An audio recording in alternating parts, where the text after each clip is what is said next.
বাজারে বন্যার প্রভাব পড়েছে কিনা বিস্তারিত জানাতে রাজধানীর পলাশীর মোড় বাজার থেকে সেখানকার পরিস্থিতি জানাচ্ছেন সহকর্মী সাদিয়া ন্যান্সি।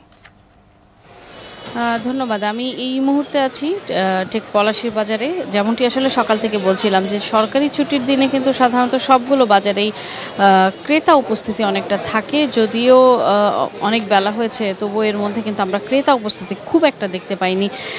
এই মুহূর্তে যে পলাশীর বাজারে আছি সেখানে যদি আমি বলি যে বাজারের দরদামের কি অবস্থা, তাহলে বলতে হয় যে সবজির বাজার যেটি আছে সেই সবজি বাজারের কিন্তু আমরা গেল সপ্তাহের তুলনায় এই সপ্তাহে খুব একটা অপরিবর্তিত দেখিনি। অর্থাৎ আলুর দাম গেল সপ্তাহে ৬০ টাকা কেজি দরে বিক্রি হয়েছে, আজকে কিন্তু কয়েকটি দোকানে আমরা দেখেছি দোকান ভেদে ৫৫ থেকে ৫৮ টাকা দরে বিক্রি হচ্ছে। সাধারণ ক্রেতাদের কিন্তু বরাবরের মতোই অভিযোগ ছিল, অর্থাৎ তারা যতটা আশা করেছিল বাজারে আসলে দাম দর কমবে সেই রকম কমা কিন্তু তারা বলছেন যে সেরকম দাম দর কমেনি।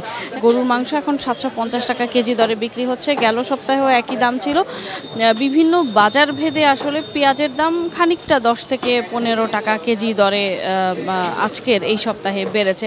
তবে যদি বন্যার কথা বলা হয়, তবে বন্যার কারণে আসলে সরবরাহ যে আসলে খুব একটা ব্যাঘাত ঘটেছে এরকমটা কিন্তু আমরা তথ্য পাইনি। অর্থাৎ যেই বিক্রেতাদের সাথেই কথা বলছি তারা বলছেন যে সরবরাহ মোটামুটি ভালো আছে, হয়তো কিছু পণ্য যেগুলো হয়তো একদম সরাসরি গ্রাম থেকে আসে সেই কিছু পণ্যের দাম হয়তো তুলনামূলকভাবে একটু বেড়েছে, সেটি কাঁচামালের ক্ষেত্রে বিশেষ করে প্রযোজ্য, কিন্তু অন্যান্য ক্ষেত্রে কিন্তু দাম গেল সপ্তাহে যা আছে তাই এই সপ্তাহে সেই দামেই কিন্তু বিক্রি হচ্ছে। তাই বন্যার প্রভাব আসলে খুব একটা পড়েছে বাজারে সেটা কিন্তু বলা যায় না।